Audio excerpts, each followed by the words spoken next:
So Stunna girl got essayed and nobody batted a fucking eyelash. Because when you do dirt, you get dirt, unfortunately. Let's talk about it. Because this is a big deal. Let's go. Oh, shit. Here we go again.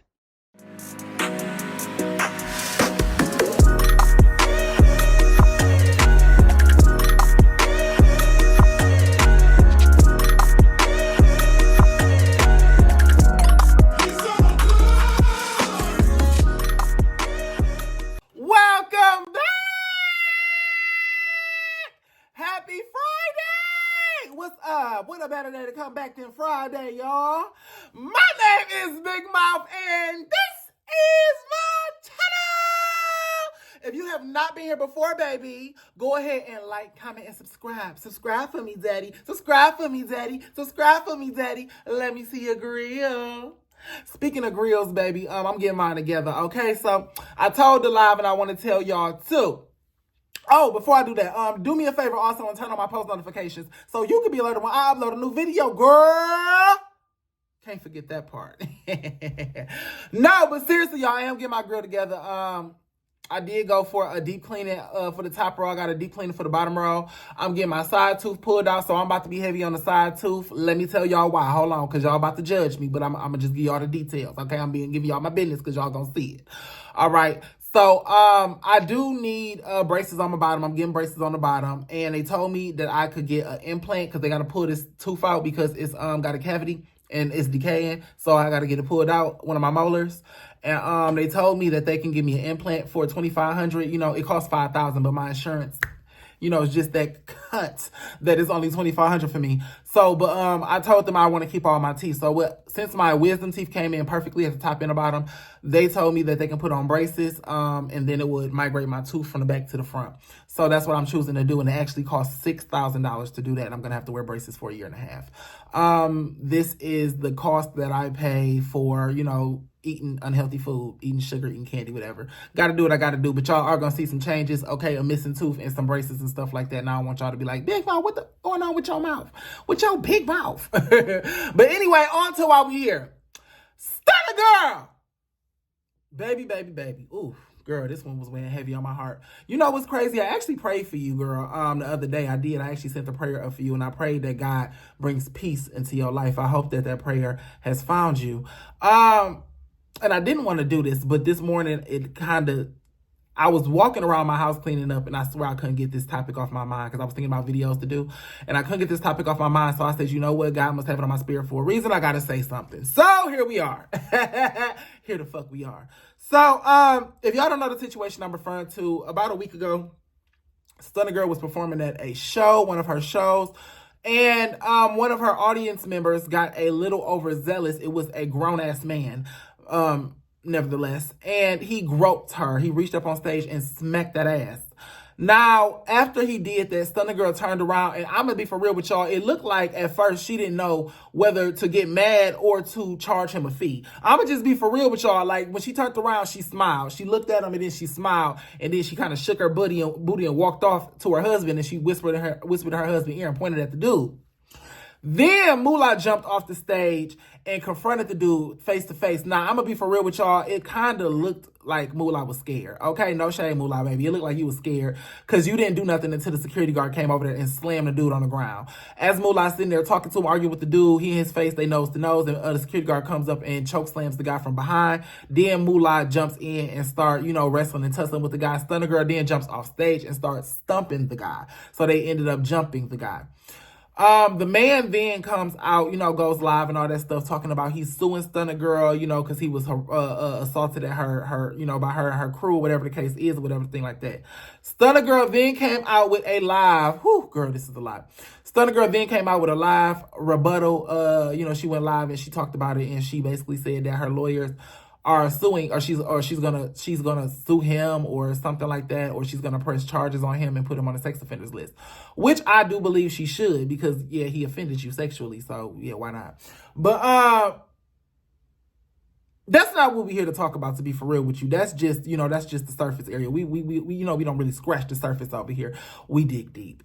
So upon watching that live video of Stunna Girl, you know, talking about her essay, you know, everything that was happening to her, you know, she was responding to his video.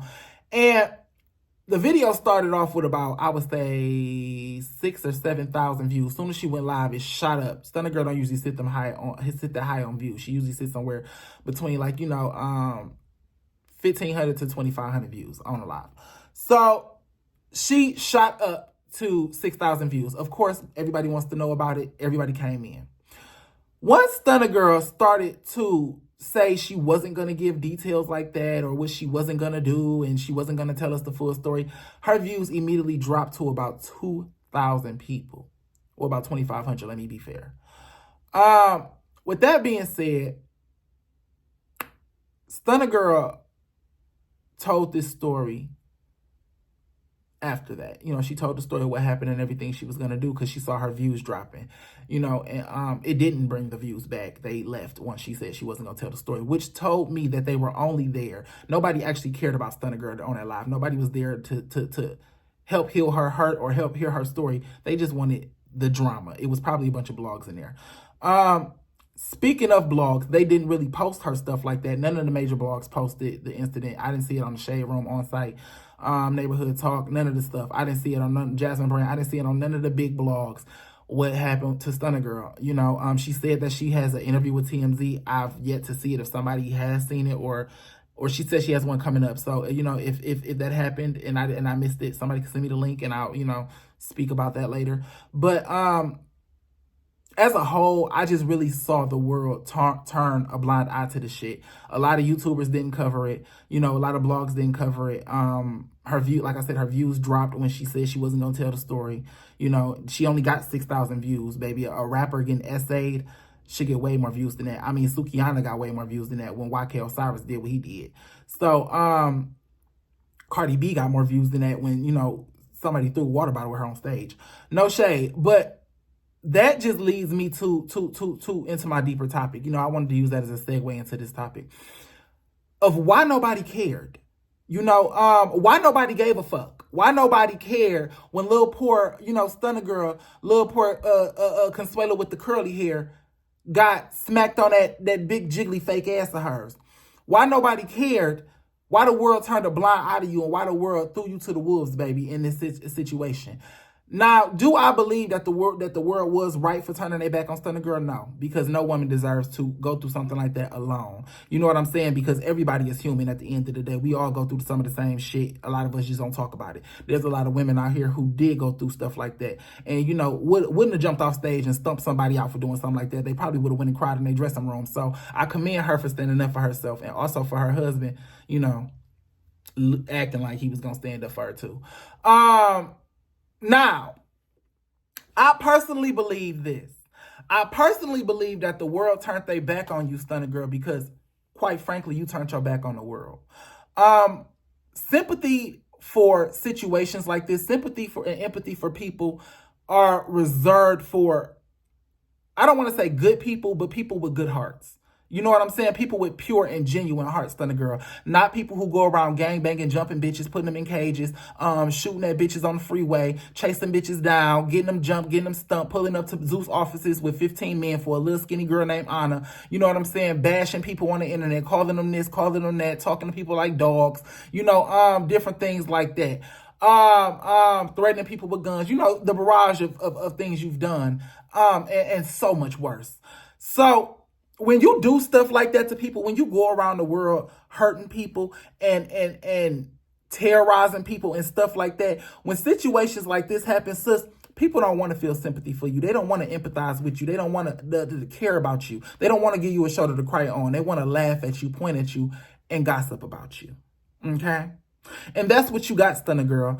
Quite frankly, you turned your back on the world, and the world turned their back on you. Okay? When you walk around with a cold heart, baby, this is what you get. All right. I don't know what you expected from this. You know, half of me feels like this was a publicity stunt because the Asian doll beef wasn't working out for you. And the other half of me feels like this is a genuine incident. And if that is the case, if the latter is the case, I feel even worse for you because, damn, this really happened to you and nobody gives a fuck. Nobody. But That's the road you chose. See, when you choose to step outside of a woman's place, and I don't mean to say that as in, a woman has some kind of a role in the kitchen or stay in the house barefoot and pregnant. No, but when you don't act like a lady, when you don't act ladylike, when you carry yourself like a hoodlum, like a thug, like a heathen, baby, the world will treat you like that. And nobody wants to feel sympathy for a heathen. That's kind of like crying for a man who got robbed. Meanwhile, his day job is robbing banks. It makes no sense at all. You know what I'm saying? So you going, honestly, to tell you the truth, Stunna girl, you going public with this, you probably should have just shut the fuck up. You probably should have. And that's coming from me as a businessman, not me as a human being. As a human being, I feel for you, and I'm sorry that this happened to you, baby. But you reap what you sow. You reap what you sow.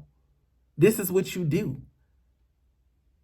There's so many women in the world who you have hurt and you have not apologized. When you go around with a dark heart, an unapologetic heart, baby, things like this can happen to you, will happen to you. And you not only have went around the world, Stunna girl, fucking over people, but you do it thoughtlessly, mercilessly, and without regret. You've never righted any wrongs that you've done. All of these atrocities you perform, you've never righted any wrongs.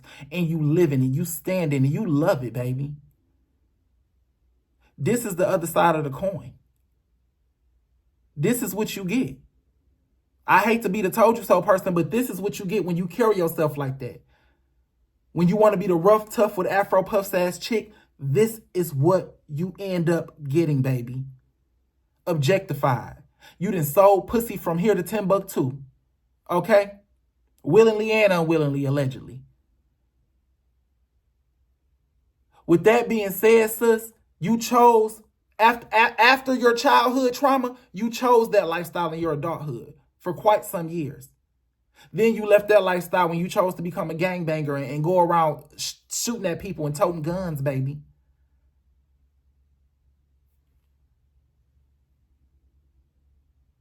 Then you chose to get on reality TV and be a hellion. What part of your life, I'm asking this a serious question. What part of your life inspires any kind of sympathy, sis? Now, I'm going to be for real with you. I know you better than you think I do, okay? Because I've been you, and I kind of still am you in a way. We all are, in a way. Stunna girl, you are the kind of person who went through life getting fucked over by life. People have always shown you their ass. From the time you was a little girl, you was cute and you had talent. You had a light around you and people saw that. So everybody around you tried to dim it. Everything and everybody you came in contact with tried to use you and abuse you because you was a little pretty light-skinned girl with soft hair and a loud mouth and some personality that everybody wanted to follow behind you. When you are a kind of person that stands out in a few different attributes, and you do that from a child on up, a lot of people who are adults will see that and try to take advantage of you. A lot of people who are other, peers of yours will try to see that and take advantage of you. And I think you got taken advantage of in the worst way, a lot of ways. And I think that made you bitter to the world. And it made you turn hard. And since the world gave you no mercy, you showed it no mercy. But here's the deal with that, baby, because I did the same thing. At a point in my life, baby, I felt like the world was kicking me when I was down, okay? And I turned cold to it, and I got merciless, and I got ruthless, okay? And I got some physical gains, but it cost me a lot. It cost me a lot spiritually and emotionally. And I had to go back and I had to start righting those wrongs and I had to start healing those hurts. And the thing about it is when you sit in that hurt, it'll become you. And you'll become the demons you hated. You grew up hating people because they did stuff like what you doing to people now. and then you turning around asking for the world to show you some sympathy. Stunna girl, baby, you would have been better off getting into a gang fight, getting shot in your motherfucking arm, and then coming on live crying, and we would have probably gave you some sympathy then, because that would have been fitting of your story. But you trying to come on live and join this Me Too feminist movement for some clicks and some views, because somebody done grabbed you by that silicone ass booty of yours after you done sold that motherfucker for 99 cents in a hot pocket half your life. Girl, miss me with it. No shade. So I say all that to say this, Stunna girl. Do I hate you? No. Do I think this was right? No. But do I care? No. Do I care about your healing process? Yes. Do I care about this instance, judging by what everything you've done in the past up to now? No. Will I shed a tear for you? No. No. Because you didn't shed a tear for Rocky. Anyway, moving on. But that's all I got on this, y'all. This is a sad case. You know, I do pray for you. I hope that you heal. I hope that you seek some healing. You know what I'm saying? So, you know, maybe you can become a kind of person where, you know, we can feel sympathy for you and cry for you and stuff like that. But at this point in your life, sister, just like when they was petitioning roly-poly, sister, nobody cared. Like, you know, when you do dirt, nobody cared. Nobody cared. But all right, I'll talk to y'all later, baby. Drop down in the comments. Let me know what y'all think about this situation. Be nice, because, you know, this is still, you know, somebody child, girl, somebody's. Even if it's just God's child. But I'll talk to y'all later, baby. Bye.